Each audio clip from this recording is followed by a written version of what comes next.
महागणाधिपतये नमः। श्री सरस्वती नमः। श्री गुरुभ्यो नमः। यदानमोदरं हन्ति सतां प्रत्यूह सम्भवं तदारम्भे दयालम्बं लम्बोदरपदाम्बुजं शारदा शारदाम्भोजवदना वदनाम्बुजे सर्वदा सर्वदास्माकं सन्निधिं क्रियामि। नमस्तस्मै भगवते नारदाय महात्मने कामक्रोधविहीनाय ऋषीणां प्रवराय च। गुरुर्ब्रह्मा गुरुर्विष्णु गुरुर्देवो महेश्वरः गुरुः साक्षात् परं ब्रह्म तस्मै श्री गुरवे नमः। नमोऽस्तुते व्यासविशालबुद्धे फुल्लारविन्दायतपत्रनेत्र येन त्वया भारततैलपूर्णः प्रज्वालितो ज्ञानमयः प्रदीपः। जयांसा जनी जन्मनामार्थसारा जयाने सदा वासनामकेला जयांचा मुखी सर्वदा नामकीर्ति।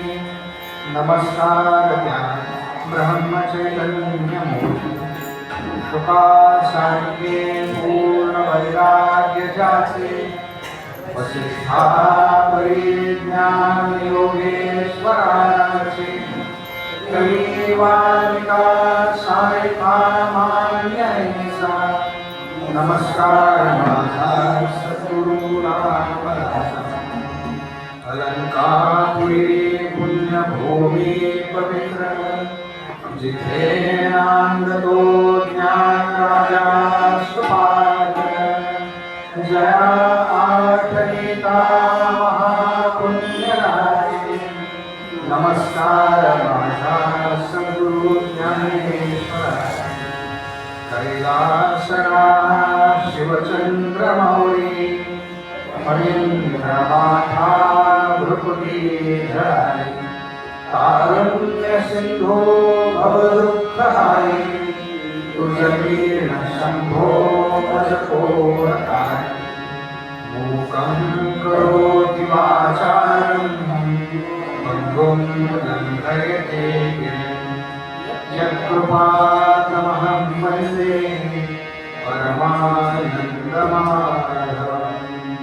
वसुदेवसुतं देवं कंसचाणूरमर्दनं देवकी परमानन्दं कृष्णं वन्दे जगद्गुरुम्। कृष्णाय वासुदेवाय हरे परमात्मने प्रणतक्लेशनाशाय गोविन्दाय नमो नमः।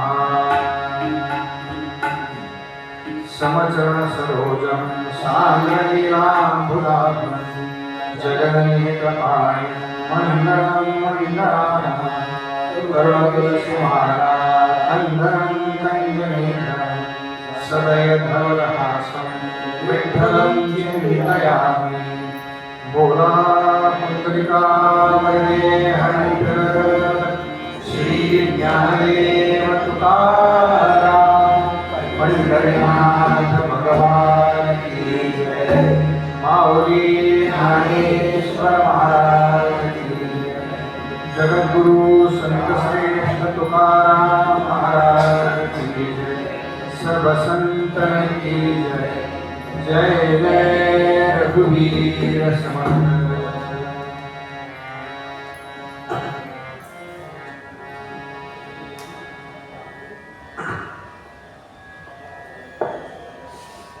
अर्धे वेळ पोथी वाचू नये असं सांगितलं तेव्हा हा जो एक अत्यंत महान ग्रंथ आहे हरिपाठ नावाचा, त्या हरिपाठात जे शब्द आहेत त्या शब्दांचा नेमका अर्थ काय आहे यातला सगळा कदाचित कळणार नाही, पण जो काही कानावर पडेल त्यातलं काहीतरी आतमध्ये जाईल या परिशुद्ध हेतून उपस्थित सर्वांच्या हृदयस्थ परमात्म्याला वंदन करतो आणि आजच्या निरूपणाला सुरुवात करतो.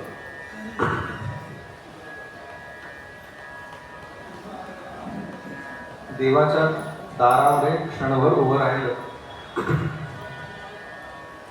आणि मुखानं त्याचं नाम घेतलं. मग तुम्ही राम म्हणा, कृष्ण म्हणा, हरी म्हणा, विठ्ठल म्हणा, पांडुरंग म्हणा. गंमत सांगू का, तुम्ही अगदी सतरंजी सतरंजी सतरंजी असं जरी म्हटलात ना तरी त्याचा म्हणजे त्या शब्दांची जी कंपन आहे त्याचा परिणाम झाल्याशिवाय राहत नाही. याचं कारण मी परवा सांगितलं की हे संपूर्ण जग जे आहे ते कंपनांवर चाललं. याचं उदाहरण पटवून देताना मी नेहमी हेच सांगतो, तेच आज सांगतो. गोंदवलेकर महाराज म्हणतात, श्रीराम जयराम जय जयराम. राम म्हणा, नाही का? जप होईल 13 कोटी तरी तो भेटेल जग जेठी. समर्थ म्हणतात 13 कोटी एकदा रामनाम झालं की प्रभू रामचंद्रांनी दर्शन दिलं नाही असं होणार. मग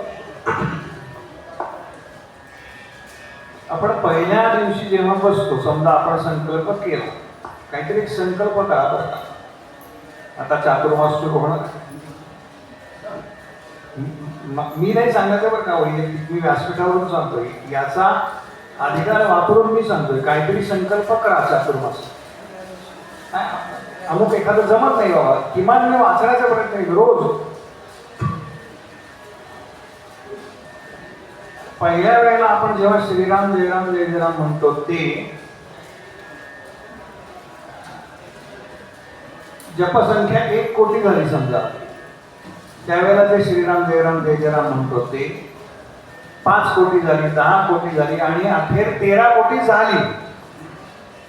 यात शब्दात काही फरक आहे का?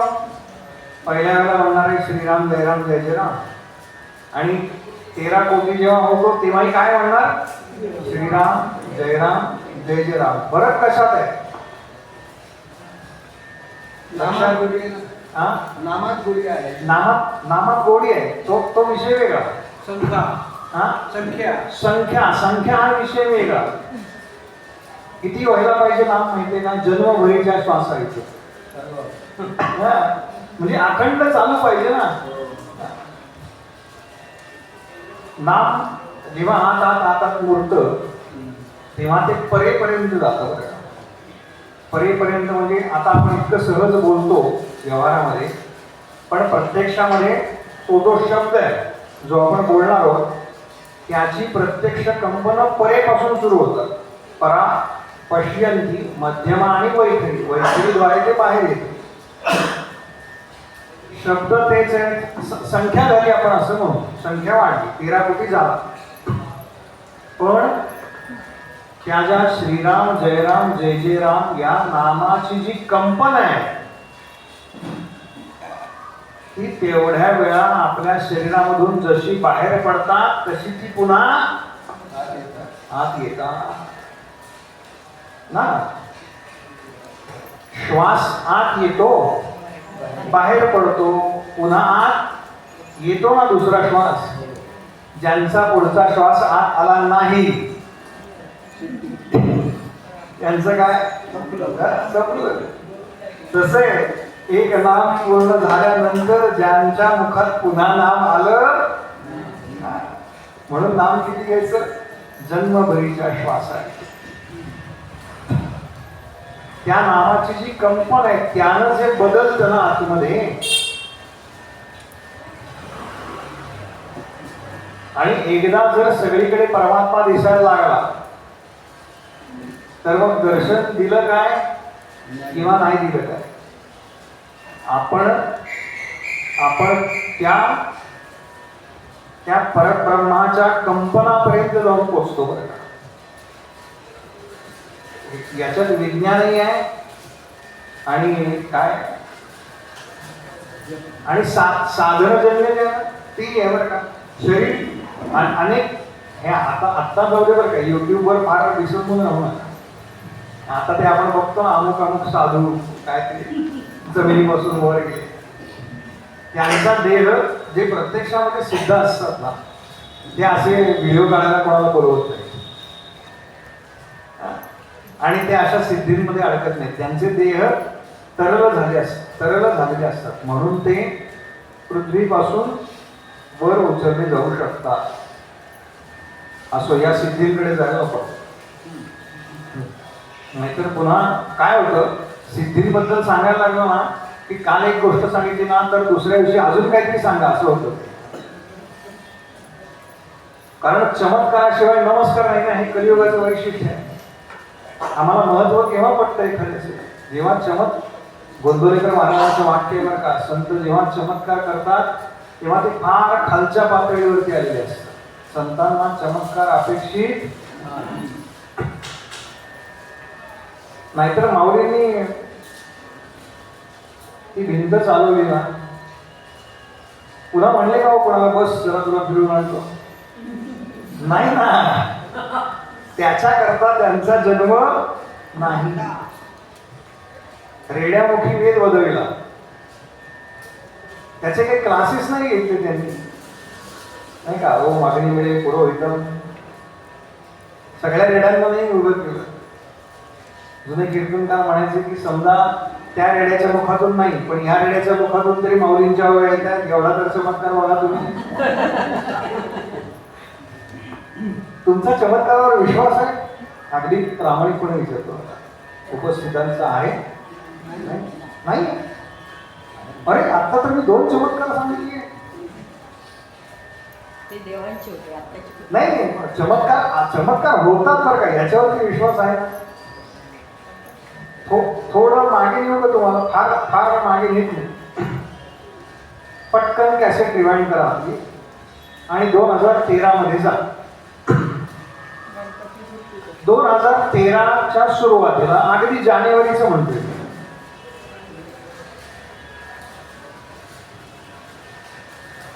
मोदी हे नाव माहिती तरी होतं?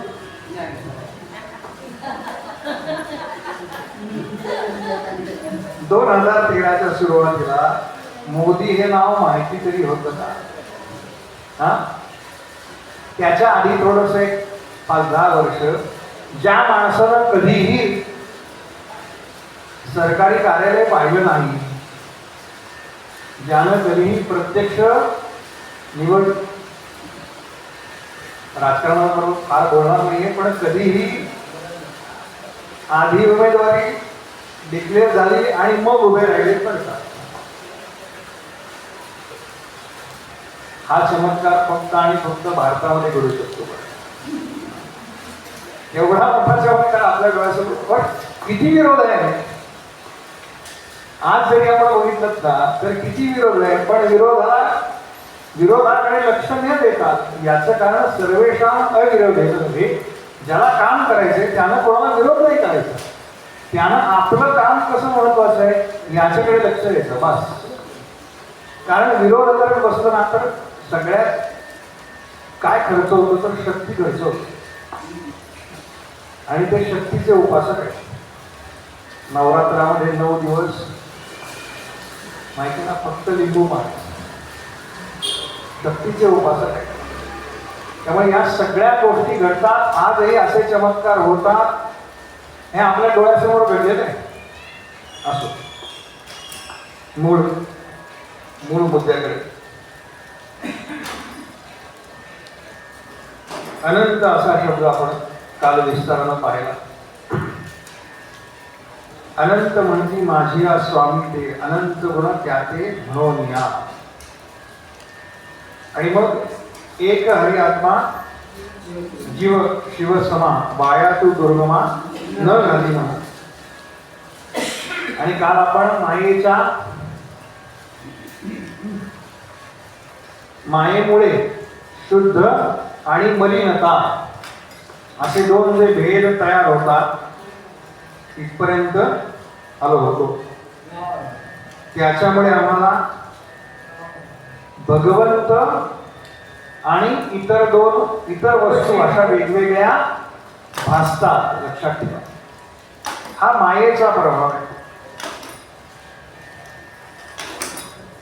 म्हणून भगवंत म्हणतात की जे विवेके खोले पाहिजे तरी मी तेची सहजे.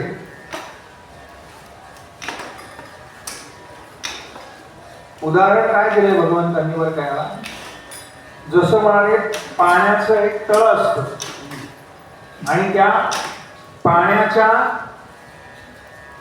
म्हणजे पाण्यावरती जसा तरंग उठतो तर आपण असं म्हणू शकतो का तरंग वेगळा आहे आणि त्या जलाशयातलं पाणी वेगळं आहे? नाही ना, कारण त्या पाण्याचाच तो तरंग झालेला असतो. जसं समुद्रापासून त्याच्या लाटा वेगळ्या करता येत नाही किंवा समुद्रातून एखादी लाट वेगळी काढली आणि ती घरी घेऊन आलो असं बोल का? म्हणजे याचा अर्थ ज्याप्रमाणे त्या समुद्रातूनच ती लाट तयार होते त्याचप्रमाणे भगवंतांमधूनच हे संपूर्ण विश्व निर्माण झालं. आणि मग अनेक वेळा आपण ऐकलेलं उदाहरण म्हणजे सोन्याचा दागिना केला. दागिना आणि सोनं यातलं खरे पण कशात आहे? सोन्यात. ते सांगितलं.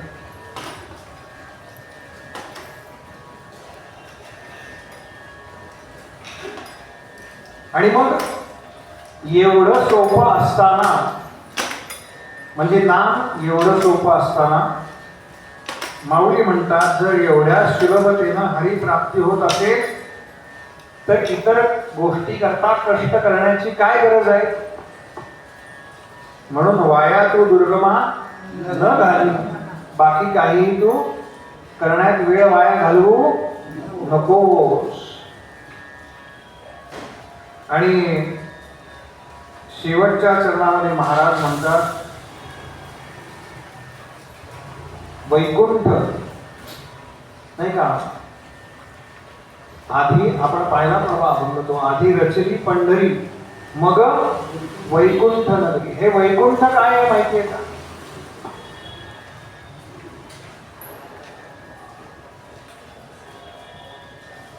वैकुंठ हे भगवंतांचं एक नाम आहे. विष्णू सहस्रनाम जे म्हणतो ना वैकुंठ पुरुष प्राण प्राणाद प्रणव पृथु, भगवंतांची जी सहस्र नाम आहे त्याच्यामध्ये वैकुंठ हे भगवंतांचं नाम सांगितलेलं आहे. आणि ह्या वैकुंठ शब्दाची व्याख्या अशी केलेली आहे,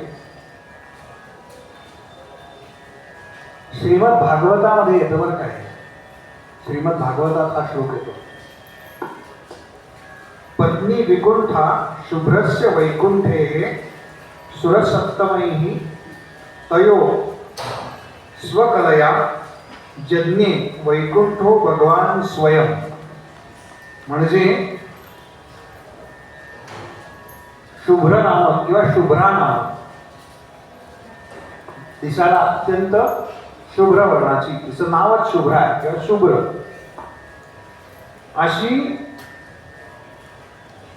असे ऋषी, शुभ्रा नामक ऋषी, त्यांच्या पत्नीचं नाव आहे विकुंठा. आणि या दोघांपासून भगवंतांनी जन्म घेतला म्हणून त्यांचं एक नाव पडलं वैकुंठ. भगवंत अंश अवताराने या दोघांचा पोटी प्रगट. दुसरा एक अर्थ सांगितलाय विगता कुंठा यस्य सा विकुंठो विकुंठ एव वैकुंठः. ज्यास कुंठा, कुंठा म्हणजे अवरोध, आपण शब्द वापरतो ना नेहमी.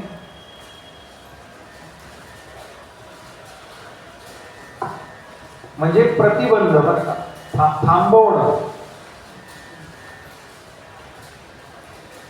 आपण कुंठा घालतो असं म्हणतात ना, ते अपभ्रंश आहे बरं का. कुंठा असा शब्द आहे. एखादी गोष्ट मध्ये थांबवणे म्हणजे आपण थांबवतो केव्हा, जेव्हा ती वस्तू रूपात आहे तेव्हा ती थांबवू शकतो. पण जे वस्तू रूपातच नाही किंवा जे थांबवता येत नाही असं ते वैकुंठ, असा एक वैकुंठाचा अर्थ सांगितला. आणि भगवंत म्हणतात की मला वैकुंठ का म्हणतात, याचं कारण भगवंतांनी एका श्लोकामध्ये सांगितलं. मी काय करतो ज्यावेळेला मला रूप धारण करायचं आहे, आकार धारण करायचा आहे, म्हणजे निर्गुणातून सगुणामध्ये यायचं आहे, तेव्हा मी काय करतो, मी पृथ्वीला, आता पंचतत्वाचं निरूपण चालू होतं, मी पृथ्वीला जलाबरोबर, आकाशाला वायू बरोबर आणि वायूला तेजाबरोबर मिसळतो. याला वैकुंठ असं म्हणतात. म्हणून माझे एक नाव वैकुंठ आहे. आणि शंकराचार्यांनी जो आपण याच्या आधीचा अर्थ बघितला, विविधा कुंठाः इति वैकुंठः, अशी एक गतीच्या अवरोधास विकुंठा असं म्हणतात. गती थांबवणं, अवरोध करणं. पण ज्या गतीला असा अवरोध करता येत नाही ती गती कोणती आहे, तर त्याला वैकुंठ गती आहे. थांबवता येते का हो? हा, एखाद्याचा फोन आला, अमुक अमुक पोचले आहे आपल्या हातात, थांबवता येते कोणाला? ज्या गतीला थांबवणं कोणालाही शक्य नाही ती गती म्हणजे वैकुंठाची गती आहे. म्हणून भगवंत म्हणतात माझं एक नाव वैकुंठ आहे, ते याच्या करता नाही का, वैकुंठवासी झाले असं म्हणतो ना आपण. किंवा बातमी येते अमुक अमुक गेले, अंत्यदर्शन अमुक अमुक, आणि 10 वाजता बरोबर कुठे नेणार?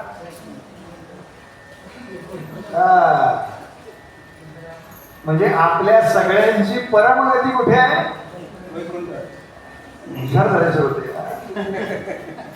आपल्या सगळ्यांची परमगती तिथे आहे. ती गती थांबवणं कोणालाही शक्य नाही. किती प्रयत्न करा बरं का. बरं असं समजू नका की आजूबाजूला काय भरपूर खाद्यपदार्थ आहेत म्हणून आपण जिवंत. आपल्या बरोबर भरपूर औषध आहेत. माझ्या परिचयातले एक जण आहेत, त्यांची बरीच 8-10 वेगवेगळी ऑपरेशन झाली. त्यांना मी सहज विचारलं की काका गोळ्या किती आहेत तुम्हाला? तर ते म्हणले आमचा एकदम चांगला घरगुती परिचय आहे. तर ते म्हणले सकाळी 16 at the time of breakfast, सकाळी 16 आणि झोपण्या म्हणजे रात्रीचा 18, एवढ्या गोळ्या रोज आहे. हा म्हणजे हार्टचं ऑपरेशन झालंय म्हणून रक्त पातळ होण्याची गोळी, मग ते काय बीपी डाऊन होऊ नये म्हणून त्याची एक गोळी, असं ते डायबिटीस असतं की त्याची एक गोळी, मग त्याचे साईड इफेक्ट नको म्हणून त्याची एक गोळी. बरं हे गोळ्या सारखं बरं का मी, त्याचा त्रास होऊ नये म्हणून पुन्हा ते सावधानाच्या वेळा म्हणजे काय म्हणतात त्याला, हा होमिओपॅथी, त्याचं वेगळंच घेता येते औषध, त्या ह्याच्यात काउंटच नाही मला. लक्षात घ्या, एवढ्या गोळ्या चालू आहे, पण आतलं इंजिन चालू आहे तोपर्यंत कोणाची हिंमत आहे का? आतलं पंप चालू आहे तो, जोपर्यंत ते चालू आहे तोपर्यंत कोणाची हिंमत नाही. पक्क लक्षात ठेवा, जोपर्यंत आपल्या हृदय सिंहासनावरती परमात्मा आरूढ आहे, पक्क लक्षात ठेवा, जोपर्यंत आपल्या रथावरती तो परमात्मा आरूढ आहे. अर्जुनाच्या रथाचं काय झालं शेवटी? त्याला तर गोळा करायची सुद्धा गरज नाही पडली, 4 जण सुद्धा नाही. रथावरून भगवंत उतरले आणि रथ धाड धाड धाड धाड धाड धाड पेटला असा होते. महाभारताच्या युद्धानंतर हनुमंतराय निघून गेले, कपिध्वज म्हणतात ना, कथा अजून वेगळी. म्हणजे जोपर्यंत ते वैकुंठ नायक आहे तोपर्यंत आपल्याला वैकुंठाला नेण्याची कोणाची हिंमत नाही. एकदा वैकुंठ नायक आपल्या रथातून उतरले की इथे शब्द वापर करा नाही, पण कोणाच्या थांबवण्याची हिंमत नाही. म्हणून भगवंत म्हणाले, मला वैकुंठ असं म्हणतात. आणि माऊली म्हणतात, या वैकुंठाचा अधिकारी म्हणजे एका अर्थानं मुक्तीचा अधिकारी. मनुष्य एकाच, मनुष्य म्हणजे जीव असा शब्द आहे बरं का सगळीकडे.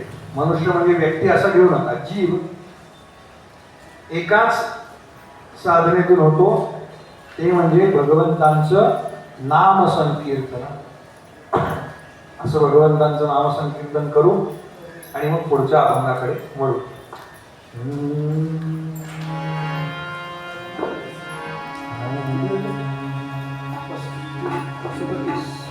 नारायण नारायण श्रीमन्नारायण नारायण नारायण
6 शास्त्र, 18 पुराण, 4 वेद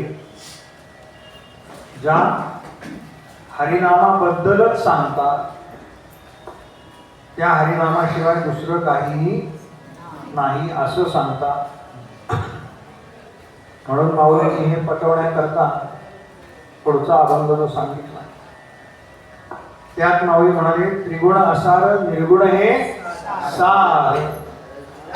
बघा पहिल्या अभंगात आपण पाहिलं की सगुणापासून सगुणाची उपासना सांगितली. नाम कोणाला आहे? नाम सगुणाला आहे ना. निर्गुणाला नाम आहे का? निर्गुणाला नाम नाही, रूप नाही, शब्द स्पर्श रस रूप आणि गंध हे कोणाच आहे? सगळं सगुणच आहे. निर्गुणा यातलं काहीही नाही.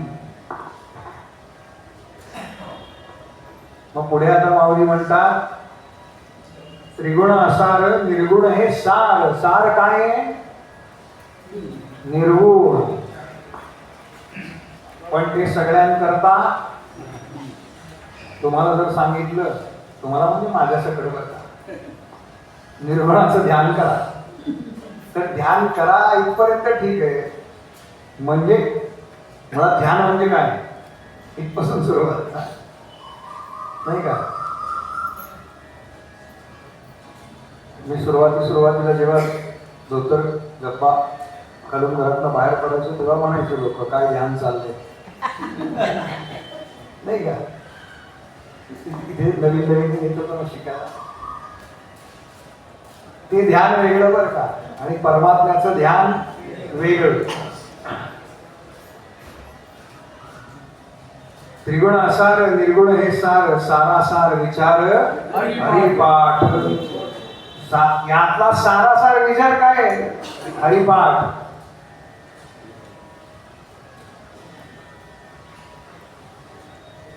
सगुण निर्गुण गुणाचे अगुण, हरिविण मन व्यर्थ.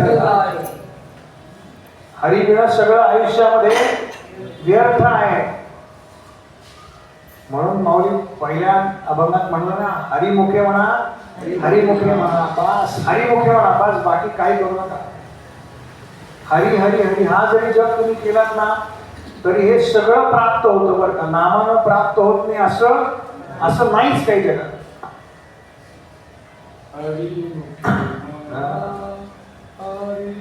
अव्यक्त निराकार नाही आकार, जेथोई चराचर हरिसी भजे. ज्ञानदेवा ध्यानी रामकृष्ण मनी, अनंत जन्मोनी पुण्य. बघा आता माऊली सुरुवातीला सांगतायत की निर्गुण हेच सार आहे. त्यातला हेच हा शब्द मी लावला का प्रत्येक. निर्गुण सार आहे असं म्हणतात.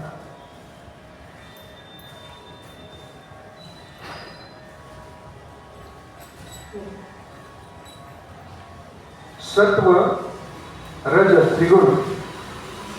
सत्व रज आणि तम हे काय आहे? हे त्रिगुण असार आहेत, म्हणजे मिथ्या आहेत.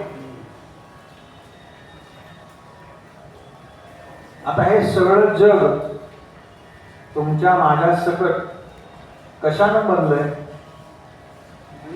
त्रिगुणानं बनलंय नाही का.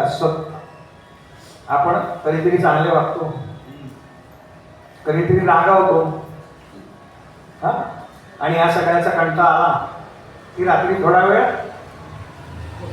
झोपतो. झोप येते कशाने येते? कोणत्या गुणाने येते? आपल्या जीवनामध्ये जे जे काही चालू आहे ते त्या गुणांचा बॅलन्स साधण्याकरता चाललंय बरं का. कधी सत्वगुण वाढतो, कधी रजोगुण वाढतो, कधी तमोगुण वाढतो. तमोगुण वाढला तुम्ही म्हणाल की आम्हाला फक्त सत्वगुण पाहिजे, आम्हाला रज आणि तम नको, असं होत नाही. सत्वगुण, रजोगुण आणि तमोगुण हे तीनही आपल्या आयुष्यामध्ये तितकेच महत्वाचे आहे. सत्वगुणामध्ये मुळे आम्ही काही चांगली कामं करतो. ती चांगली कामं करण्याकरता प्रवृत्त जे होतो ना ते रजोगुणामुळे होतो. आणि आम्हाला जी शांत झोप लागते ती तमोगुणामुळे लागते. तमोगुणाची वृद्धी झाली की आपोआप हे डुलकी लागते असं इथे कीर्तनकार प्रवचन करायला वाटतं बरं का. तसं नसतं. प्रत्यक्ष श्रोते म्हणतात हे सगळं मिथ्या आहे.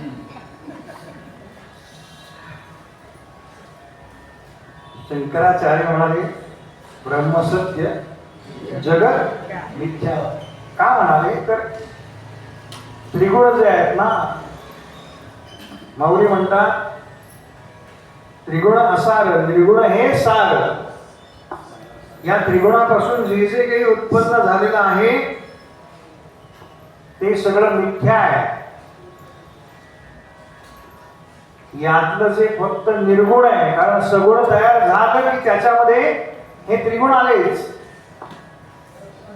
कारण त्रिगुणांचा आधार घेतल्याशिवाय इकडे जा.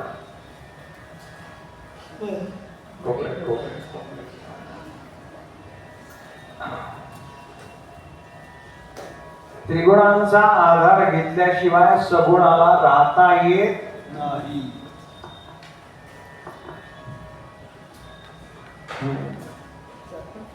तुम्हाला व्यवहारात सांगू का, म्हणजे पटकन कळेल. थोडं कळतंय म्हणजे, पण मलाच नेमकं कळत नाही कळतंय का नाही कळतंय.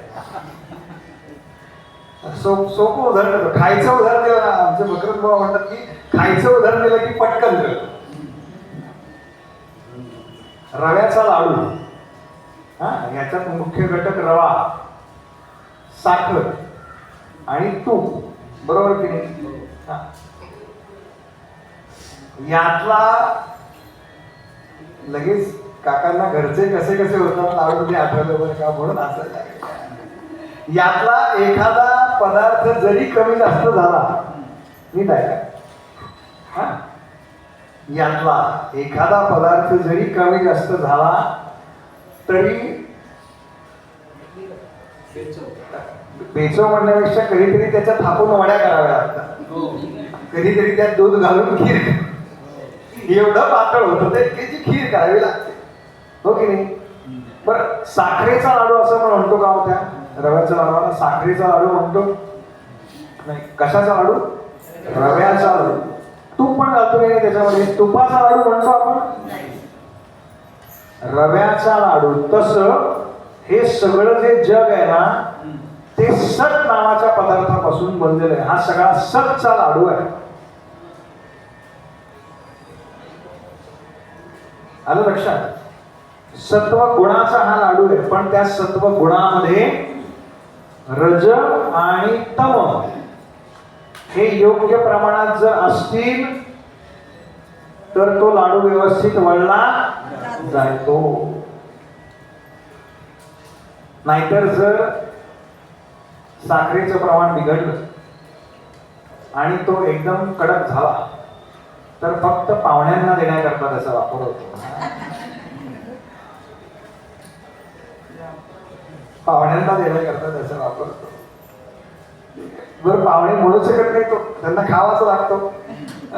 आणि परत कसा झालाय, चांगला ना असं आपणच म्हणायचं पटकन. हो हो चांगला, पर्याय नसतो. आम्ही इतक्या ठिकाणी फिरतो ना, आम्हाला सगळ्याचे अनुभव आहे. या 2-4 वर्षात तर मला भरपूर अशा म्हणजे पूर्व कोंबडी असता गाठी, काय ते गाठी हे मला कळायला लागलेले. हा सगळा ह्या सतचा लाडू आहे.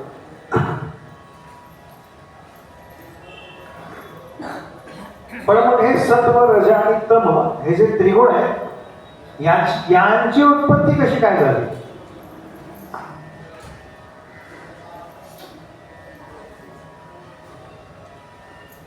तेव्हा प्रकृतीपासूनच ह्या त्रिगुणांची निर्मिती झाली असं सांगतात.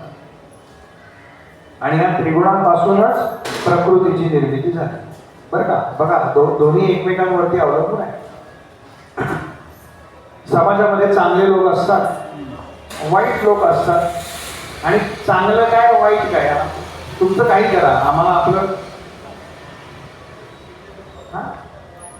दोन खायला मिळायला पाहिजे, झोपायला मिळायला बस, इकडे काय काय व्हायचं ते होऊ दे, अशा प्रवृत्तीचे लोक असतात. म्हणजे सत्वगुण, रजोगुण आणि तमोगुण हे त्या प्रकृतीमधूनच तयार होत असतात आणि मूळ प्रकृती जी आहे ती ह्या 3 गुणांपासूनच तयार झालेली आहे. त्रिगुण आणि पंचमहाभूत, याच्यापेक्षा वेगळं काही नाही याचं.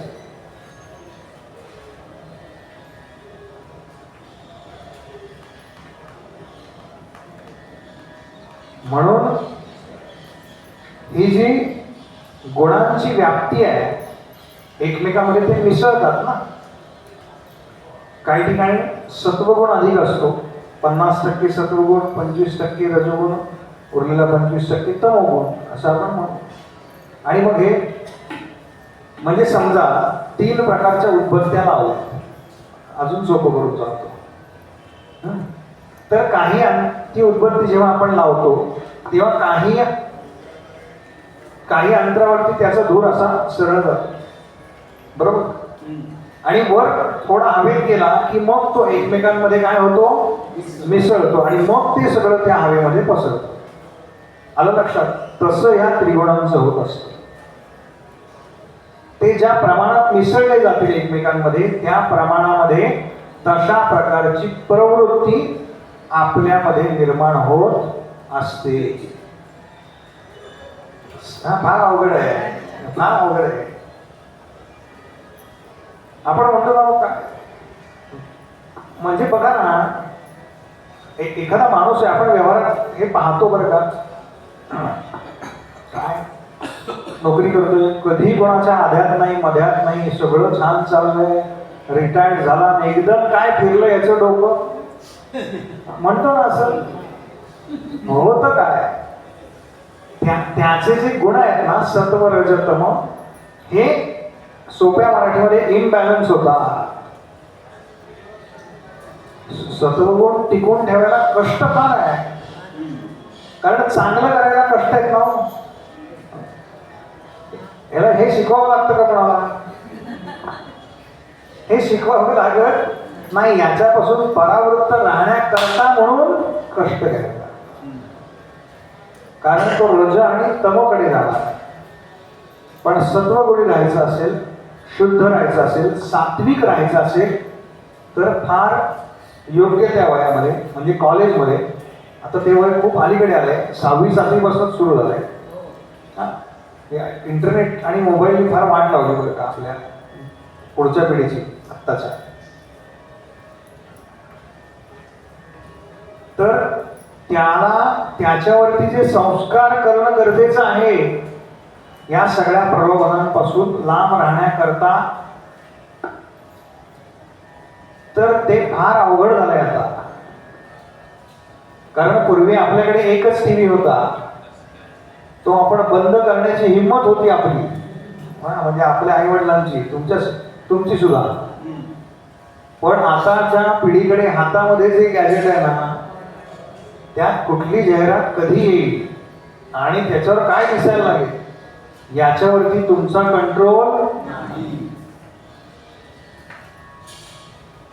आणि आता तर ते इतकं AI ने अजूनच त्याच्यात प्रगती केली. कोण बघतंय, किती वयाचा मुलगा मुलगी आहे, हा तेही कळतं.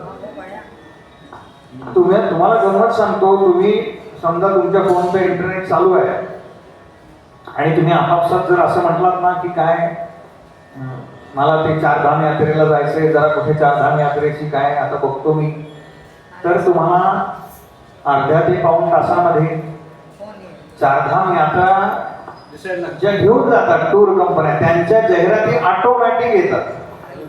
हो, खोटं वाटत असेल तर करून बघा. हो, बोलायची सोय नाही, म्हणून बाकी काही बोलण्यापेक्षा माऊली म्हणतात हरिमुखे म्हणा, हरिमुखे म्हणा. कळलं का? हरि सुंदर नंद मुकुंदा, हरी नारायण हरी ओम हरी सुंदर हरी नारायण हरि ओम हरि सुंदर नंद मुकुंदा हरि नारायण हरि ओम हरि सुंदर नंद मुकुंदा हरि नारायण हरि ओम हरि सुंदर नंद मुकुंदा हरि नारायण हरि ओम हरि सुंदर नंद मुकुंदा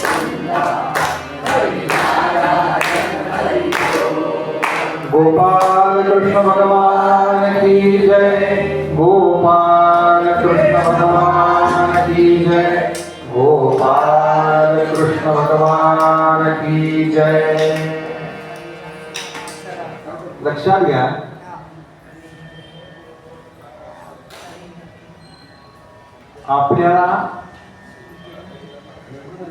आपल्याला काहीही बोलायची सोय नाही तुम्ही जे जे काही बोलता ते तुमचा फोन ऐकतोय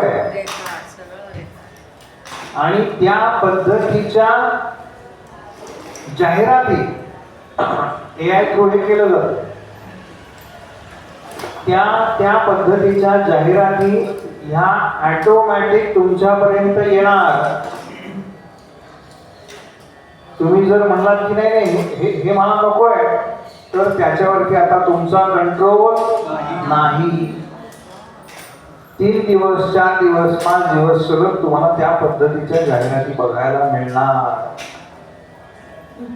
तुम्ही एकदा एखादी गोष्ट सर्च केली त्याच्यावरती तर त्याच्याकडे आता असा डेटा स्टोअर होतो की कुठल्या आपल्या फोनला एक नंबर असतो विशिष्ट ह्या नंबरवरून म्हणजे तुम्ही इथे बसून एखादी गोष्ट सर्च केली तर ते कुठल्या लोकेशनला आजच्या भाषेमध्ये कुठल्या लोकेशनला ते सर्च झालेलं आहे तुम्ही कोणाशी किती वेळ बोलता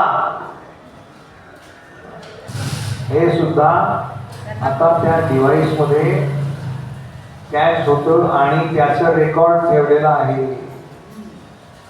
याला डेटाबेस असं म्हणतात आणि आज सगळ्यात जास्त किंमत या डेटाची व्हॅल्यू आहे आपल्याला कसं काय एखाद्या कंपनीतनं फोन येतो तुम्हाला अमुक अमुक गोष्ट पाहिजे का लोन पाहिजे का किंवा काय ही पॉलिसी घ्या ती पॉलिसी घ्या आपला नंबर आहे त्यांच्याकडे आपला डेटा आहे त्यांच्याकडे तेव्हा अशा कोणत्याही गोष्टींना बळी पडू नका मोबाईलला बळी पडू नका पण पर्याय नाही बरं का आता पण पर्याय नाही लक्षात घ्या तंत्रज्ञानाचा वापर हा जसा चांगला होतो ना तसा वाईट होतो त्यामुळे वाईट करण्यापेक्षा तो चांगला करा माझं लॉगिन उघडलं ना माझ्या कन्येनं तर फक्त कीर्तन आणि प्रवचनच येतं कारण तेच पाहिजे आपण काय पाहतो ना तसं ते फीड त्याला फीड म्हणतात ते आपल्याला फीड करत असतं त्यामुळे आपण जर चांगलं पाहिलं तर त्याच्यावरती चांगल्या पद्धतीच्या सगळ्या हे येणार बळी पडू नका या शब्दाला आता अर्थ नाही आपला बळी ऑलरेडी त्या गॅजेटने घेतलेला आहे तेव्हा इतर कोणाचंही काहीही ऐकू नका फक्त आजचे स्मृतिगीत तेवढे ऐका वाढदिवस आहे कुमारी आरोही अजयराव मटकर देणगीदार ज्योती प्रभाकर सवडकर स्मृतिदिन आहे श्री महादेव विठ्ठल इंगळे देणगीदार आहे शोभनाबाई इंगळे स्मृतिदिन आहे कैलासवासी सदाशिव विष्णू जोगदेव देणगीदार आहे श्रीमती सुधा सदाशिव जोगदेव स्मृतिदिन आहे कैलासवासी सौ नलिनी हनुमंत साने देणगीदार आहे सौ रमादेवी प्रसाद निरीकर स्मृतिदिन आहे कैलासवासी सौ विजया गणेश पटकर देणगीदार आहे श्री गणेश दत्तात्रय पटकर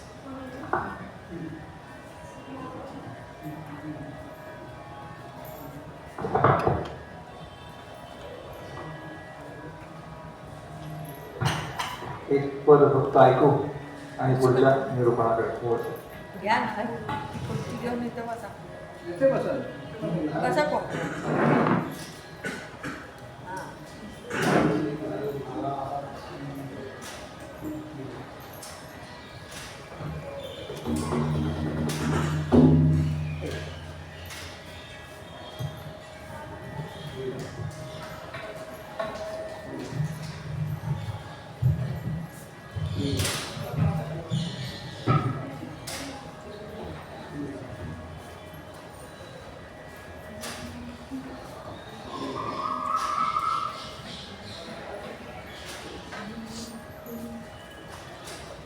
पहिलं तो देखावो खूप आहे शकून गे माये सांगता गे पहिलं तो देखावो खूप आहे शकून गे माये सांगता गे पहिलं तो देखावो खूप आहे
गोपाल कृष्ण भगवान की जय।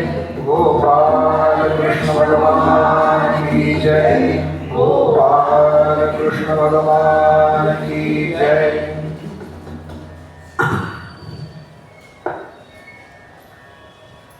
म्हणून बाकी काही ऐकण्यापेक्षा बाकी काही म्हणण्यापेक्षा हरिमुखे म्हणा, हरिमुखे म्हणा, एवढं एकच का.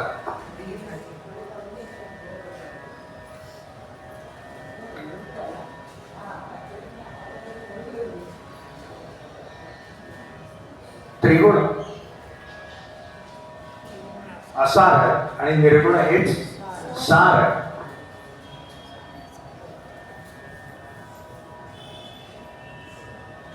भगवद्गीतेमध्ये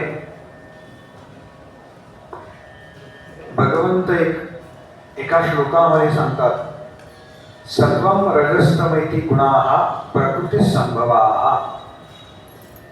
म्हणजे सत्व, रज आणि तम हे गुण प्रकृतीपासून उद्भवलेले आहेत. आपण आता तो विषय पाहिला. याच्यातून प्रकृती कशी उद्भवली आणि प्रकृतीमधून हे गुण कसे उद्भवत असतात.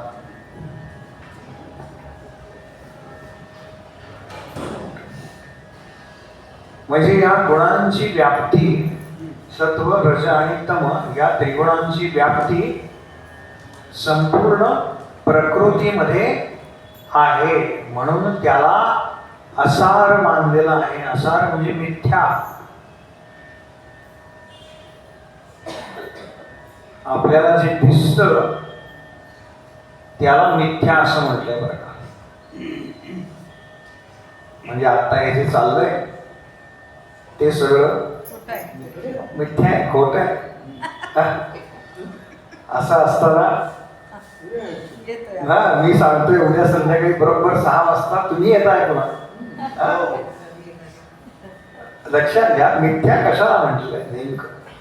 आपलं बऱ्याच वेळा काय होतं, मिथ्या हा सरसकट घेतला जातो बरं का शब्द किंवा त्याचा अर्थ. तर मिथ्या या शब्दामध्ये त्याचं नित्यत्व, ज्याचं नित्यत्व कायम राहत नाही ते मिथ्य सांगितलं आहे. आणि सत्य म्हणजे काय, जे कालही होतं, आजही आहे, उद्याही राहणार आहे. तुम्ही म्हणाल मी काल होतोय, मी आज आहे आणि मी उद्या पण राहणार आहे. नाही, तसं नाही आहे. तुम्ही ज्या काल होता तशा आज आहेत का, तशा आज आहात का. एका दिवसातला फार फरक आपल्याला लक्षात येत नाही. 10 वर्ष मागेचा, 10 वर्षापूर्वी तुम्ही जशा होता तशा आज आहात का, किंवा त्याच्या मागे 10 वर्षाचा, 20 वर्षापूर्वी, 25 वर्षापूर्वी जसे आपण होतो तसे आपण आज नाही. आणि अजून 25 वर्षानंतर आपल्यापैकी काही जण इथे राहणार.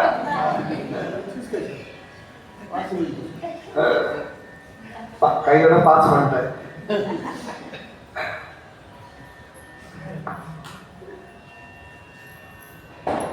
भगवंतांनी सगळ्यांना भरपूर आयुष्य द्यावं बरं का. कशा करता, तर अध्यात्म श्रवणाकरता. मी तर म्हणतो कायम ऐकता आलं पाहिजे भरपूर. काही ना काहीतरी संतांकडनं आत उतरलं पाहिजे आपल्या. आणि म्हणजे कधीतरी आपण ह्या पातळीवर पोचून आहोत. समजा काय द्वापार युग चालू आहे आणि द्वापार युगामध्ये भगवंतांचा आणि अर्जुनाचा संवाद चाललाय कुरुक्षेत्रावरती. आणि आपण काय एखादं गवताचं पात्र म्हणून त्या कुरुक्षेत्रावरती उभं आहे आणि प्रत्यक्ष भगवंतांकडून ते आपल्या कानावरती पडत. हे पुण्य कशानं होणार आहे किंवा हे कशानं मिळणार आहे, तर हे केवळ आणि केवळ सत्संगानं. सत्संगामध्ये काय घडतं, श्रवण घडतं. श्रवणानं हे प्राप्त होणार. हरीची प्राप्ती कशामध्ये आहे, त्याच्याबद्दल ऐकल्यामुळे. निर्गुणाचं कितीही प्रतिपादन करायचं म्हटलं तरी त्याच्या काही मर्यादा आहेत.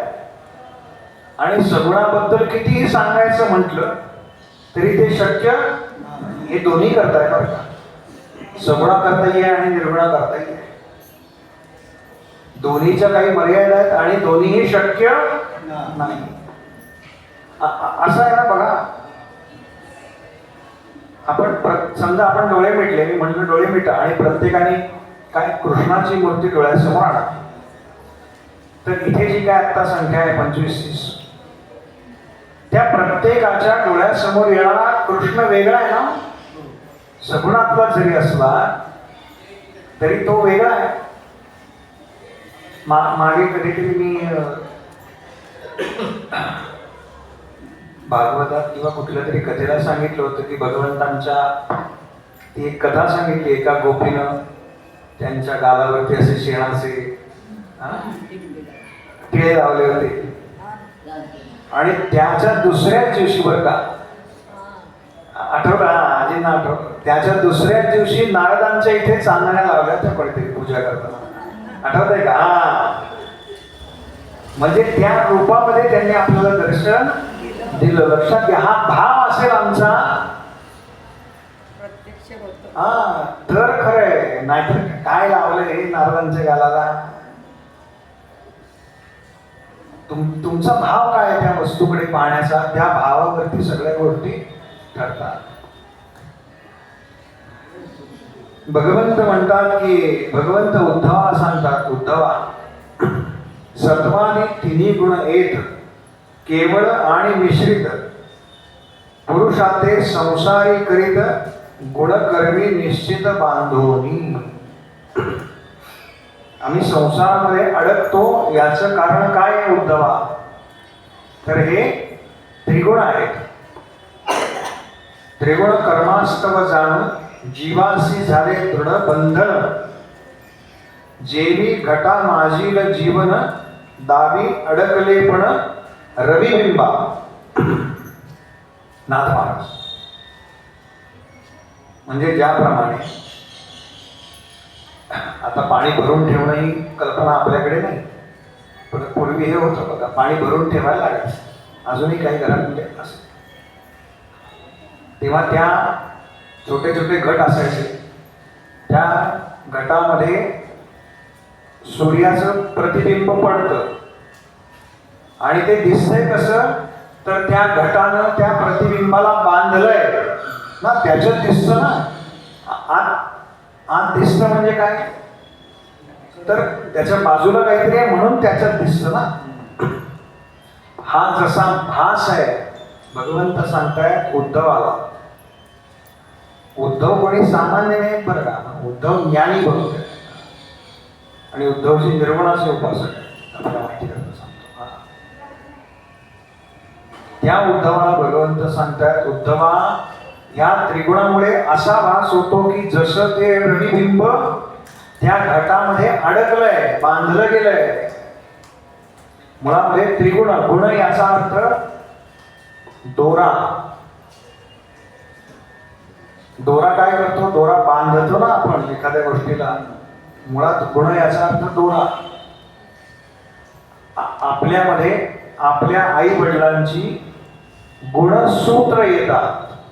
पुन्हा इथे शब्द आहे गुण म्हणजे ज्यानं आपण गोत्र सांगतो ना काल विषय निघाला होता. गोत्र म्हणजे काय अमुक किंवा काश्यप गोत्र उत्पन्न कोणत्या कोणत्या तरी ऋषींचे आम्ही आहोत म्हणजे आम्ही बांधले कशाने गेलो त्यांच्याशी या गुणसूत्रांनी बांधले गेलेलो आहोत. एक गोष्ट पक्की लक्षात ठेवा आपले पूर्वज ऋषी होते.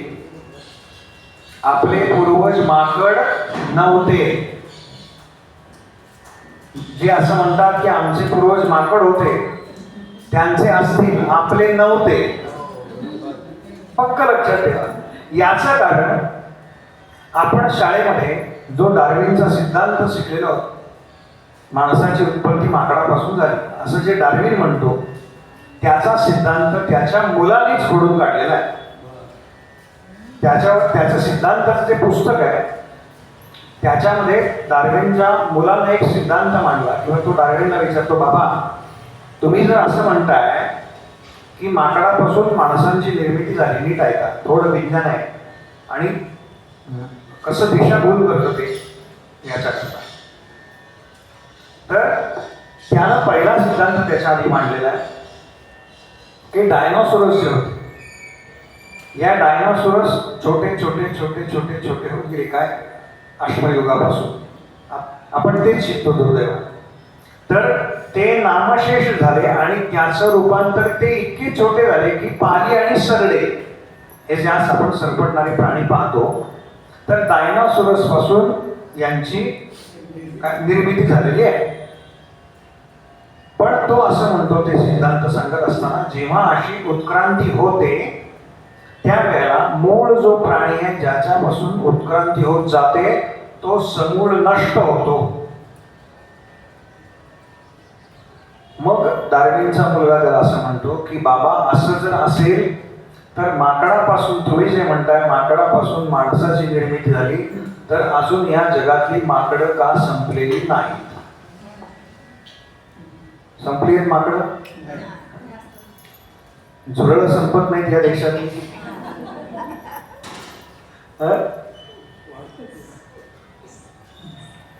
काय कॉक्रोच? मला सांगायचं आहे की डार्विनचा जो सिद्धांत शाळेमध्ये शिकवला जातो ना, हा दुर्दैवाला काय होतं, आपल्या पुढच्या पिढीला असं वाटतं की आपण माकडापासून निर्माण झालेलो. तेव्हा आपले पूर्वज माकड नव्हते, आपले पूर्वज तपस्या करणारे अत्यंत सामर्थ्यवान असे ऋषी होते. पक्क लक्षात ठेवायचं.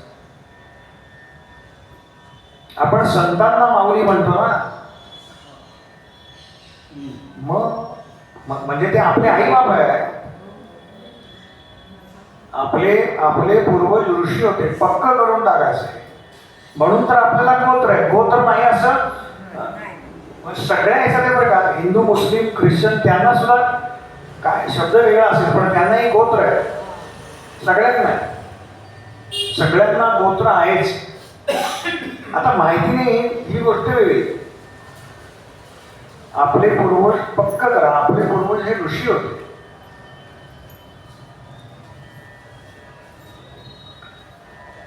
ज्याप्रमाणे ह्या त्रिगुणामध्ये अडकून आम्हाला जो मिथ्या असलेला संसार आहे तो सत्य वाटतो. कसा सत्य वाटतो याच्याकरता ते उदाहरण दिलं. ज्याप्रमाणे सूर्याचं प्रतिबिंब एखाद्या भांड्यामध्ये पडतं आणि ते त्या भांड्यात बांधलं गेलंय की काय, कशानं, गुणानं बांधलं गेलंय की काय असं वाटावं.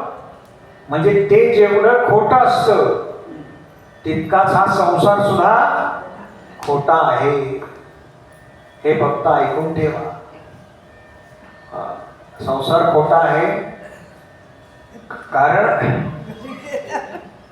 कारण त्याचं अनित्यत्व आपल्याला जाणवतं ना पदोपदी. समाजामध्ये आपण असं पाहतो ना, क्षमा करा कोणी वैयक्तिक घेऊ नका, समाजामध्ये आपण असं पाहतो ना, 25-30 वर्ष जे भाऊ बहीण एकत्र वाढले ती बहीण अजून 25-30 वर्षानंतर आपल्या आई वडिलांच्या एसटीडी करता भावाबरोबर वैरपण करते. आहे की नाही हे समाजामध्ये?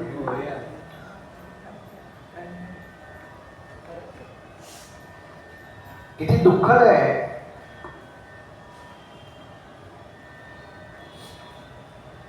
त्या दोन भावंडांना काय रामायण माहिती नव्हतं का हो? सख्खे भाऊ होते ना, राम मंदिराच्या आंदोलनात सहभाग घेतला होता ना, तरी सुद्धा एका भावानं दुसऱ्या भावाला गोळी मारलीच ना. मी नाव घेऊ शकत नाही ते. आयुष्यभर काय म्हणते तो त्यांच्या काय 1-2 पिढ्यानंतर काय यांच्या आजोबांनी आमच्या आजोबांना मारलं होतं असंच म्हणतील ना. मग त्याच्यामध्ये जी नात्यामध्ये जी निकोपता पाहिजे ती राहणार आहे का? इतका तो अनित्य आहे. लक्षात घ्या.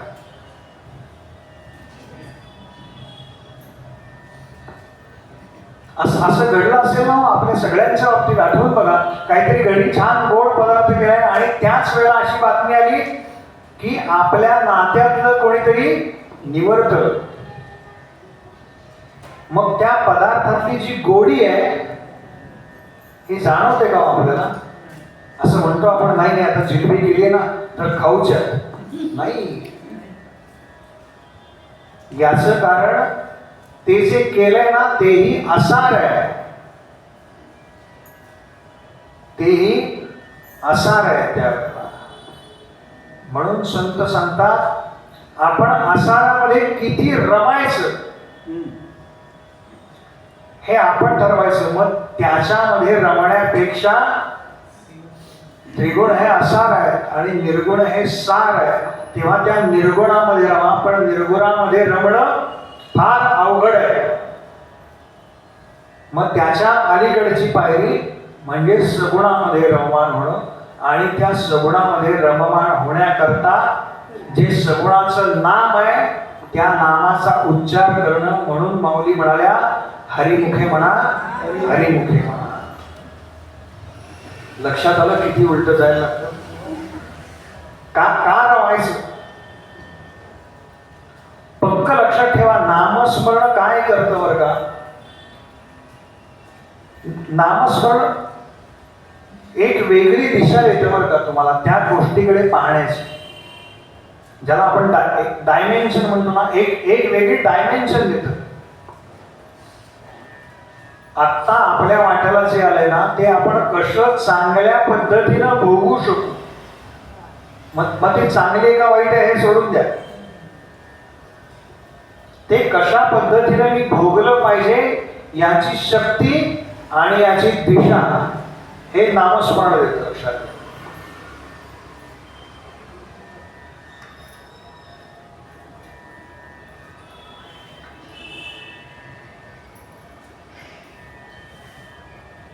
आत्मा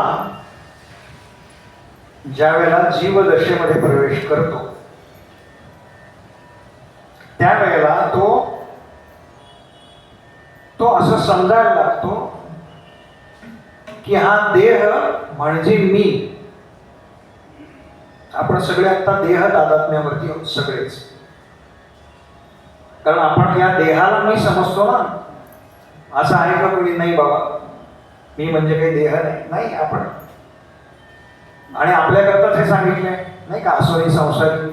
पहिले 2 दिवस असोनी संसारी. आपण सगळे संसारात आहोत. त्यामुळे आपला आत्मा या देहाला मी असं समजतो.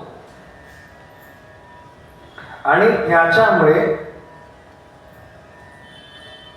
देहधर्माच्या ठिकाणी असलेला ममत्वाचा अभिमान घेतो. ते स्वीकारतो ना. आपल्याला कधीतरी वाटतं ना मी अमुक आहे, मी अमुक आहे, मी कोणीतरी आहे. हे जे आहे पण आहे ना त्याला अभिमान म्हणतात बरं का. मी कोणीतरी आहे, मला काहीतरी कळतं. बघा थोडं स्पष्ट बोलतो मी. वारीला जाणार आहेत ना, एक बहुतेक सगळे खेडूत आहेत बरं का. काही अगदी 2-3 मोजक्या दिंड्या असतील. आम्हाला हा प्रश्न पडतो की अरे रस्त्यावर कसं काय बसायचं खाली? मला तर रोज टेबल खुर्चीवरती जेवायची सवय आहे. मी कसं काय? त्यातल्या व्यवस्थेबद्दल ठीक आहे बरं का. ते वारकऱ्याला काय असतं व्यवस्थेचं? काही नाही. त्याच्यात कालानुरूप बदल व्हायला पाहिजे हा भाग तितकाच योग्य आहे. किंवा आता ते निर्मल वारीच्या प्रयत्नातून चाललंय. टॉयलेट बाथरूम सगळीकडे फार मोठा प्रकल्प आहे का. निर्मल वारी असा विषय आहे त्याचा. सुरुवातीला फार 5 किंवा 10 वर्ष झाले त्या सगळ्याला प्रयत्न करून शौचालयापैकी महाराष्ट्र सरकारने विशेष त्याला अनुदान दिलेलं आहे आणि त्या सगळ्या सहभागातून ते चाललंय. पण एकूण वारीच्या म्हणजे संख्या, वारकऱ्यांची संख्या बघता, उपलब्ध शौचालय आणि याची संख्या बघता तो प्रमाण फार कमी आहे अजून. पण त्यांना कुठली काळजी असते हो? कुठे झोपायचं, काय खायला मिळेल, काही काळजी नाही. शहरात जरा शिक्षण असतं ना, त्यामुळे लगेच कपड्याची इस्त्री खराब होईल. त्या वारकऱ्याला काही वाटत नाही हो. तो एकदा माऊली माऊली माऊली म्हणत जे सुटतो. कोण काळजी घेतं या सगळ्यामध्ये? ते जे परब्रह्म तत्व आहे ना ते काळजी घेतं बरं का. त्याची पत्नी साक्षात लक्ष्मी आहे. काय कमी पडणार आहे वारीतल्या लोकांना? लक्ष्मी वल्लभ तया जवळी का म्हणलं एक माऊली पुढे? त्याला काहीही काळजी नाही बरं का. तो म्हणतो सकाळी जिथे मिळेल तिथे जेवायचं. पुणे सासवड असतं ना, मागची एकादशी, आता या एकादशीला वारी संपते, आषाढी एकादशीला, मागच्या एकादशीला पुणे ते सासवड टप्पा असतो. किती ठिकाणी उपवासाचे पदार्थ मिळतात. म्हणजे ज्यांनी केली नाही ना वारी, ज्यांनी एकदा पुणे सासवड जाऊन बघा बरं का, अहो घरी करत नाही एवढे पदार्थ त्याच्यात मिळतात खायला. हो, माझा एक परिचित तीन वर्षापूर्वी असे मी आपला पहाटे लवकर निघालो आणि येऊन सासवडला गेलो की तळावर, म्हणजे तिथपर्यंत ते वेगवेगळं बदलतं. थोडं सासवडला जायचं, स्टँडला उभं राहायचं, थोड्या वेळानं बसेस सुरू होतात, ती बोबदेव घाटातनं बस परत येते आणि मी घरी येऊन ते टीव्ही वरती बघत होतो. दिवे घाटात पालखी सुरू होईल, बरोबर चालत जायचं काय. तर मग माझ्या एक परिचित होते, त्यांचा मला फोन आला बरं का संध्याकाळी, कुठे आहे? म्हटलं मी केव्हाच घरी आलो. म्हटलं तुम्ही कुठे? ते म्हणले आता मी दिवे घाट संपला आहे. आणि ते म्हणाले इतकी ठिकाणी खायला होतं. काय पहिल्यांदाच जातो ना, त्याला काही माहिती नसतं. ते म्हणले मी आपल्या प्रत्येक लाईनीत थांबतोय. खिचडी जमा कर, त्याच्यानंतर शेंगदाण्याचे लाडू, त्या वड्या, गुळदाणी, असं सगळं. तो म्हणला एक सॅक नेली होती, फक्त पाण्याची वाटली होती. म्हणला सगळी सॅक भरली आता. काय बघा ना, म्हणजे त्याच्या मनात नव्हतं बरं का हे सगळं गोळा करावं, पण तरी सुद्धा मिळालं की नाही. तसंच आहे, ज्यावेळेला आपण परमार्थामध्ये एका विशिष्ट वाटेवरती वाटचाल करतो, तेव्हा आपल्या मनात एखादी गोष्ट मिळवावी असं जरी नसलं तरी सुद्धा ते आपल्या पदरात पडणार, हे लक्षात ठेवा. याचं कारण माऊली म्हणतात लक्ष्मी वल्लभ दया जवळ. लक्ष्मी वल्लभ दया. त्रिगुण हे असार कसे आणि निर्गुण हेच सार कसे, हे काही आज पाहायला आपल्याला पुरेसा वेळ मिळाला नाही. तेव्हा उद्या आपण हे विस्तारानं पाहू. नेहमीप्रमाणे माऊलींनी विश्वाच्या कल्याणाकरताची प्रार्थना मागितली केली, ते बसायला आणि त्याच्यानंतर 2 आरत्या. आता विश्वात्मके देवे येणे वाक्यग्नी तोषावे, तोषोनी मज द्यावे असाय दाने. जे कळांची व्यंकटी सांडो, तया सत्कर्मी रती बाळो. भूता परस्परे पडो, मैत्र जीवांचे दुरितांचे तिमिर जाहो. विश्वस्वधर्म सूर्ये पाहो, सोसेवांची लतो देवाहो. राणी जात वर्षत सकळ मंडळी, ईश्वरिष्ठांची मागे आई. अनवरत भूमंडळी भेटतो भूता, कल्पतरूंचे आरव. चेतना चिंतामणीचे गाव, भूततेचे अर्णव. ईरुषांचे चंद्रमेचे आंचन, आनंदचे तापहीन. हे सर्वांनी सदा सज्जन, सोय रे होतु. किं बहुना सर्वसुखी, पूर्ण हो नीती लोकी. बसिसो वारी गुरुकी अखंडित, आणि ग्रंथोपती विशेषी लोकी. दृष्ट विजय वारेची, एक म्हणे श्री विश्वेश्वराहो. आहुरी दान पसारो, येणे बरे ज्ञान देवो सुखया झाला येणे बरे ज्ञान देवो सुखया झाला येणे बरे ज्ञान देवो सुखया झाला माऊली ज्ञानेश्वर महाराज की जय.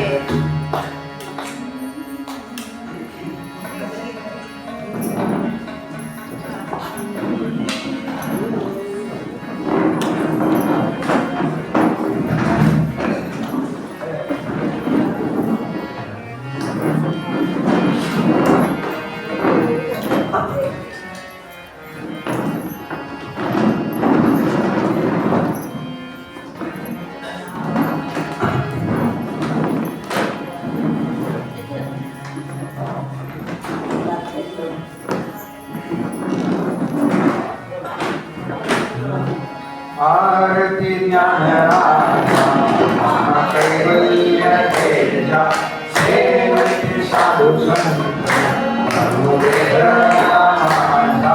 आरती ज्ञानराजा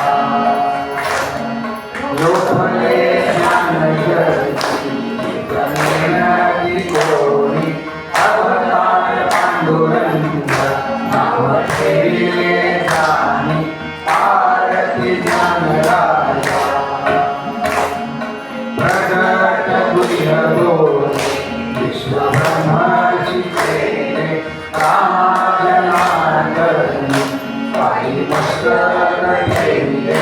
आरती ज्ञानराजा महाकैवल्य तेजा सेवती साधु संत अनुवेद रामाचा. आरती ज्ञानराजा जय जयाजी देव श्रीनाथा कीर्तन आचार्य.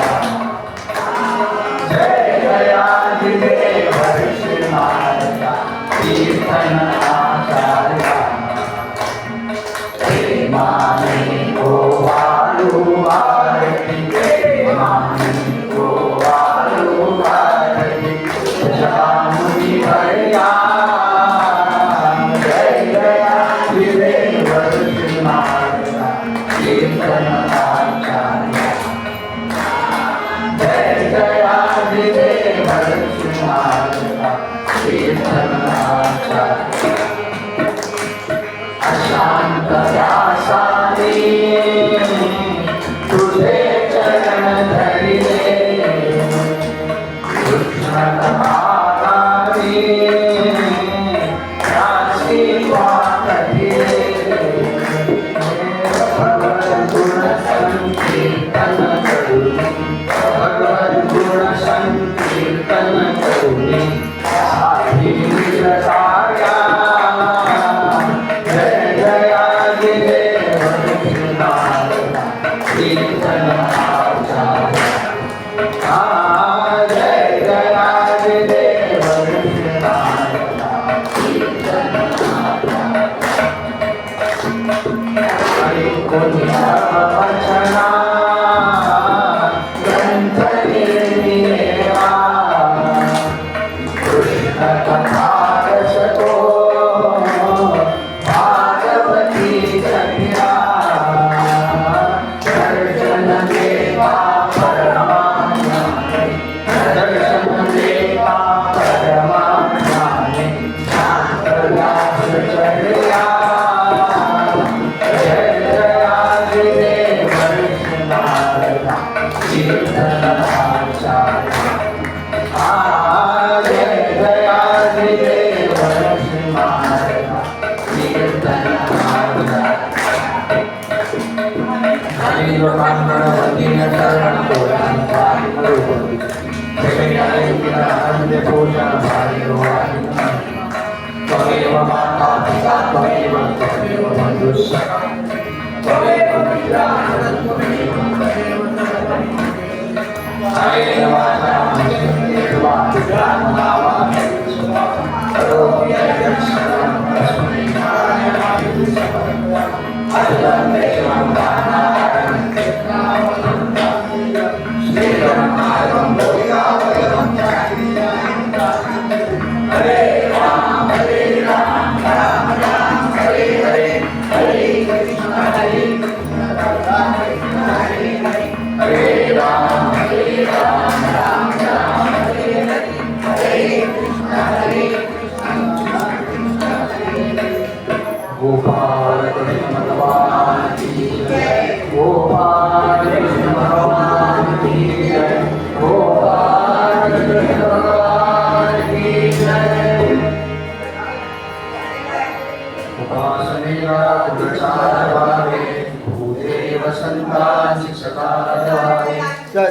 कर्मयोगे वयकालभावे सर्वार्थी मंगलबोधभावे जय जय रघुवीर समर्थ